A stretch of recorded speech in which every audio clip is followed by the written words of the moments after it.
So I thought it would be relevant if I can just give you a short lecture on SQL, since this is going to have all be included as part of your ONT 2000. Since this is not part of ONT 2000, but it's going to be done in ONT 2000.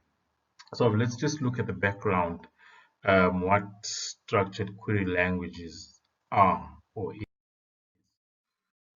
So, um, so what this is that it's a simple question. Okay, let's just unpack first what a query is. So a query is a simple question asked using the syntax that the database software can understand. And most database softwares make use of a structured query language, and that's normally referred to as SQL or SQL. So there's various queries that exist which we can use to interact with our database tables. So the first one, as we have saw in the previous slides, is an insert statement.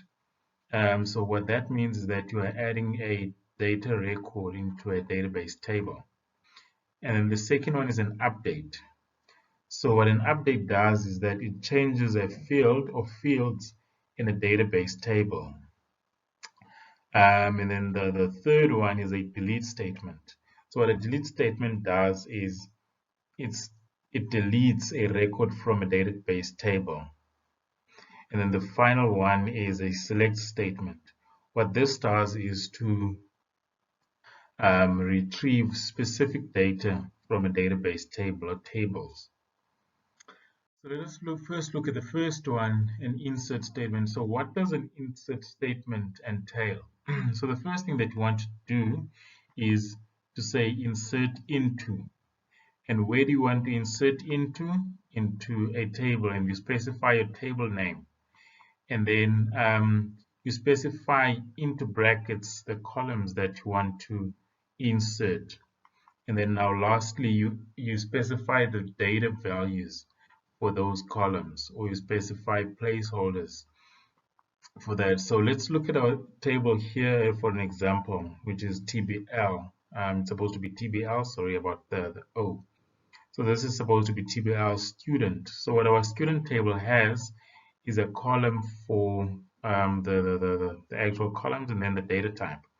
So what our table has is a student number, a student name, student surname, and a student course. So the student number is a primary key, which the data type is an int, which is an auto number. And then in terms of the rest is nvarchar. Now, if you want to insert into our student table, what you do is to say, like I've said, insert into the table name, and then the columns is, since the student number is an auto number, now there we do not want to insert that because it's going to be inserted automatically in SQL. So you want to add a student name, student surname, and a student course.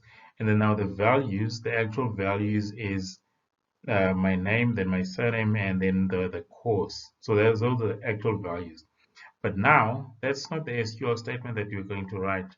The one that we want to write is the one where we're not aware of the values, which means that we're going to put placeholders in the place of the actual values. So if you look here, so the actual values is replaced by something that says at name, at surname, and then at course, because we do not know these at the moment. And then let us look at now the update statement. So the update, we say that it refers to changing a data value or a field in a database table. So what this says is that you want to update, and whatever you want to update is a table. So you specify your table name, and then you also want to set now the values. So you want to set a specific column or field in your table to a specific value to a new value that you want to provide. So if we, for an example, look at our table, so this is now the table that we have been working with. It now has some data.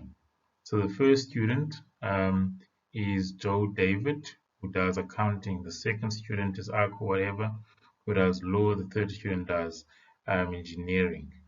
Now, if we, for an example, want to say update student, and then we want to set course equals accounting. Now, what our data is going to look like is going to say, yeah, here's the data, and then all the courses have been changed to accounting. So it's going to change all the courses to accounting. And this is not what we want. We probably want to change only one course, one student to accounting. Now, in order for us to do that, we need a clause. We need to specify which student we want to change a course for. So in order to do that, we have to say update table student set course equals accounting where. So we use a where clause to say where, and then choose now the most identical value, which is mostly our primary key. So we say where student number equals 101. Now what happens is that student 101 is going to be changed to accounting. So that is how it works.